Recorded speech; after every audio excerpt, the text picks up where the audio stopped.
I'm gonna find. And I'm gonna kill. Every last one of them.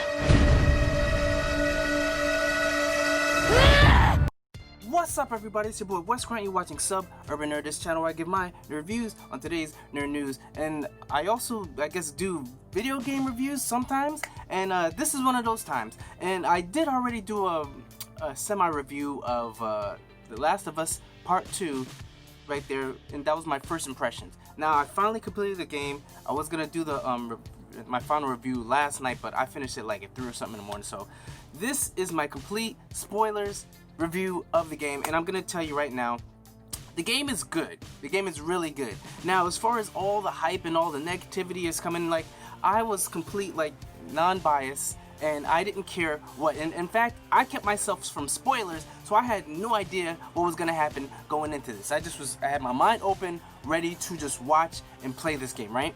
Now, I'm gonna start off with, I guess, with this review with my pros, my cons, and then I'm gonna give a grade for it at the end of it, right? So, my first pro, right? Great story. It continues the story of Ellie and Joel, what happens after the whole, the hospital in Seattle thing goes down, and the way they started, it sort of starts in the past, and you have Joel telling Tommy what happens, like, right after, and then they go to town, and you meet up with Ellie, and you got, I guess you kind of see like there's a rift between Ellie and Joel, right? So, but overall, going through the whole game, it's a great story. The whole thing of, like, Abby, her vengeance for Joel, and then for Ellie, her vengeance for Abby, and, like, the whole thing just comes together so great, right? Or so you think. The next thing I'm gonna talk about is the visuals, because, like I said, everybody's gonna be talking about the story. There's people that like the story, some people that don't like the story. I personally sort of like the story, but I'll tell you my issues a little bit later.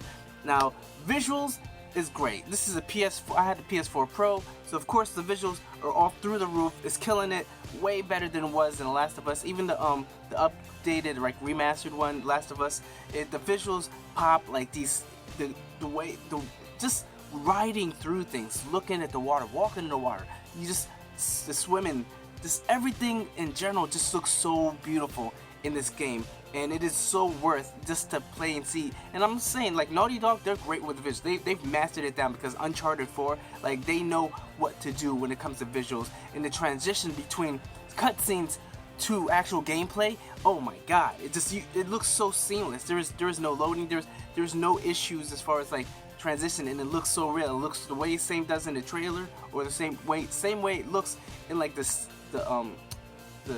screens, like, the transitions, cutscenes. It looks the same thing as in the game, right? So that, I'm gonna, like I said, that's another comp for it. Combat, the way you can dodge now, it adds a whole nother layer, and the game switches it up. It isn't, like, always the same thing. Sometimes they'll do, like, 3 attacks, sometimes they'll do 2, sometimes they do 1. You just gotta be quick on your reaction as far as dodging, weaving, and stabbing, and, like, you'll get so satisfied when you take on a crowd of people, but you're so good with the dodge, and it's almost like Assassin's Creed in a way. But don't think it is Assassin's Creed, because you will get overwhelmed if you think you can rely on that dodge when, like, a horde of, like, 6 of people, or a horde of, like, clickers or whoever coming at you, because once they get up on you, like, you start getting your ass handed. Get the hell out of there. That's why I'm glad they have that run button where you can just get the hell out of dodge and just dip off, right?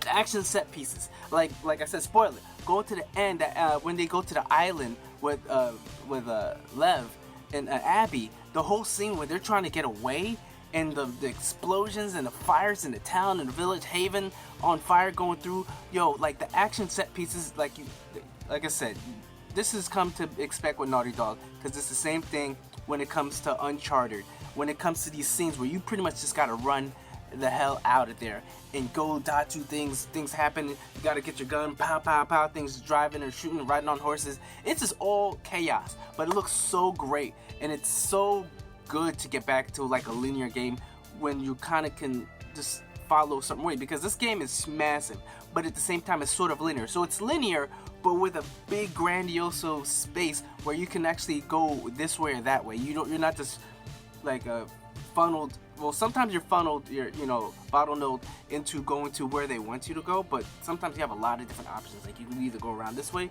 or go around that way, and I love that about the game. It's great. Most of the characters, right? Most of the characters, I like them. I like Abby. I like Lev. I even like Owen. You know what I'm saying? I forget the black girl's name. What was her name? But the doctor chick, right? For the wolves. I sort of liked her, whatever, right? They made you grow to like them, because like when you first meet them, oh hell no, they all gotta die. You know what I'm saying? And but I liked the characters. Tommy, you don't really get to see him that much, but Dina, she was a down chick. Like, she took care of shit when it started to pop off, and I love that. Like, these characters. Oh, and Jesse was great too. Like, I like this personality. Like, they did a great job of putting personality in pretty much every character when it was with the dialogue going back and forth, and the dialogue, like I said, alone as well, that I mentioned in the first review. The dialogue is great in this game. The dialogue between Ellie and Dina, Jesse, Ellie, Dina, Jesse, Abby, Owen, Mel, like it's just great writing as far as the dialogue between these people. I just love it, right? So that's, like I said, that's another con, and I'm another pro. Alright, weapon customization. Man, you can customize the crap out of your weapons as opposed to what you could do in the first game. And I like it. And it's so detailed. When you come to like a desk, man, they make sure you see it clicking and pulling, tightening this and that. And it looks great. I love, like, you want to just find these things just so you can go and see them do their thing with the weapons. Because it looks so cool when they're like customizing it on the fly. Going past that real quick, the settings. It's a great setting. Like, it's the same kind of setting like it was in the first Last of Us, but it's even more grand when, like, you know, Seattle, and at some point you go into California and like Jackson. Like, the whole setting of where everything is, it's really good and it's really great. The first game was good as well, but the variety in different, like, this areas, like a mall, like Seattle, like where the water is overflowing through all these things, is broken down. It looks crazy, and it like you can get lost in it. So the settings is great.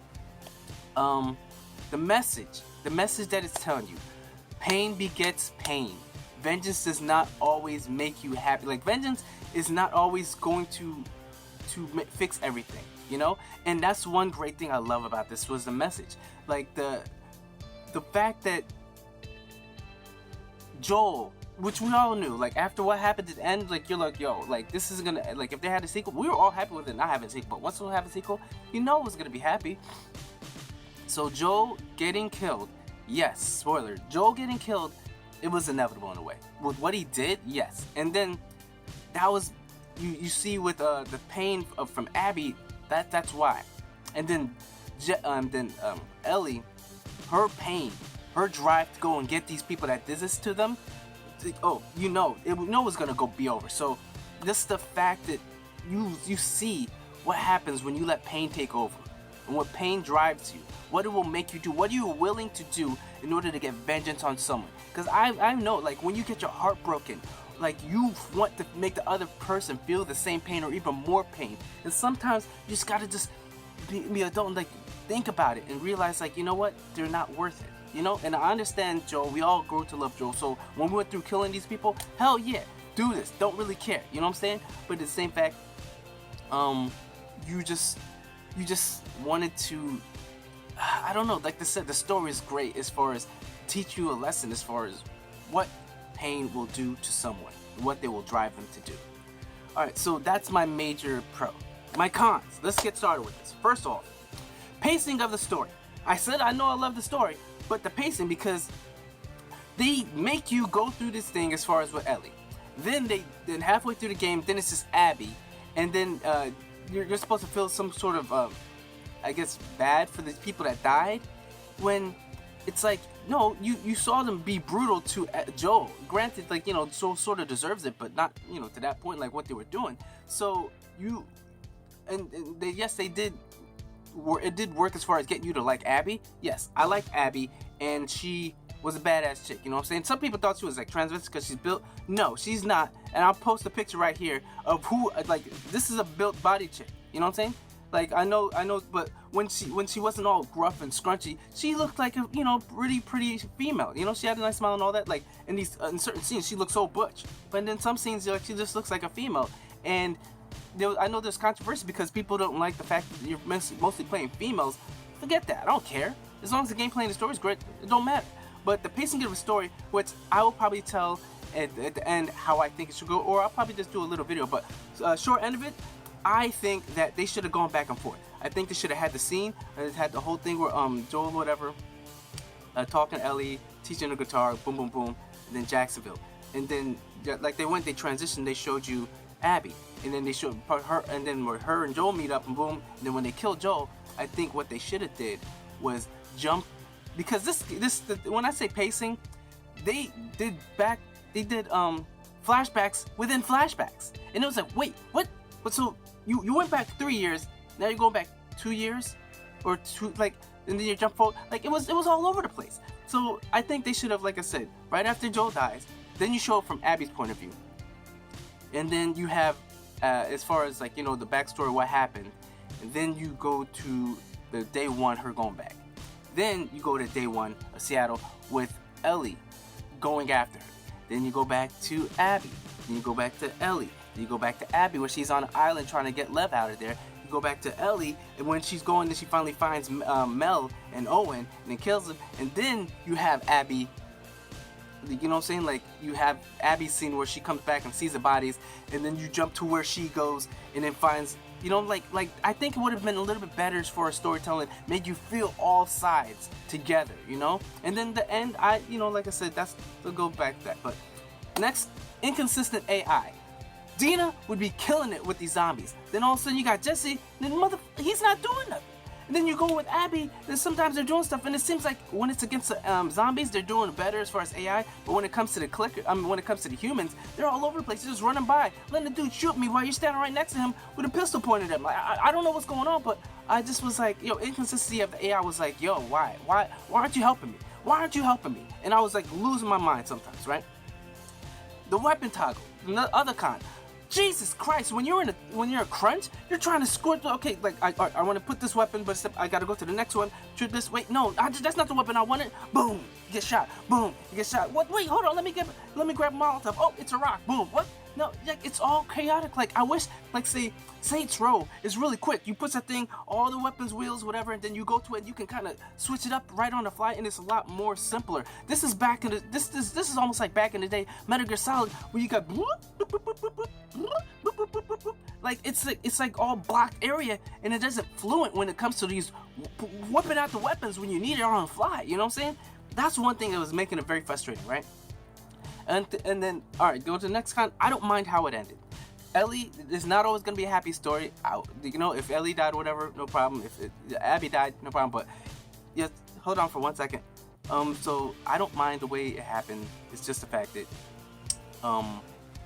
I do think they could have done a better job with the end of the story. I do think it could have been better, but, we'll say that. And then last of all, lazy plot device. The map that Ellie left behind. Granted, she was very distraught when she killed Mel and she saw the body and she was like, okay, I can't believe I just killed this person that's pregnant, you know. But at the same time, like, it's because, you know, with Dina being pregnant, she was kind of shocked, and I know she left the thing. But then the way they have Lev find the map, like, how do you know that map is anything important? Like, there's a bunch of different stuff all around. You just find Lev, hey, Abby, here, and then Abby's, oh, this is what I gotta do, this is where I gotta go, okay, bam. It could have been a little bit more fluent as far as how she found Abby, but I understand as soon as you saw that map, you knew that was their plot device and how they got the whole confrontation that happened at the end. And that was, I don't know. But the confrontation that they forced you to do in the end, I don't mind. The way they forced you to save Abby, then still fight her. Like I said, that's their way of teaching you that rage doesn't always make you happy. The vengeance doesn't always make you happy. So I'm okay with that. So the final grade I would have to give this, if I had to giving this a grade, I was toggling between a C+ and a B-, and I'm gonna go with a B- because for what the game did, it's an amazing job. I might not have liked the way they presented the story, but the story alone as well was great, and what it teaches you is great, and the message that it has is great. That you know what? Sometimes just take a time to think back and don't think of just yourself when you're angry. Think of maybe what the other person had to deal with. Maybe what this is that. You know what I'm saying? So just it teaches us to grow and be better people. So thank you for watching this review. Hopefully you like, share, comment down below, subscribe. Check out my last review of my thoughts on it. Check out my playlist of reviews. And remember, I'm Wes Grant. You've been watching Sub Urban Nerd. You've just been notified. Catch you guys on another review.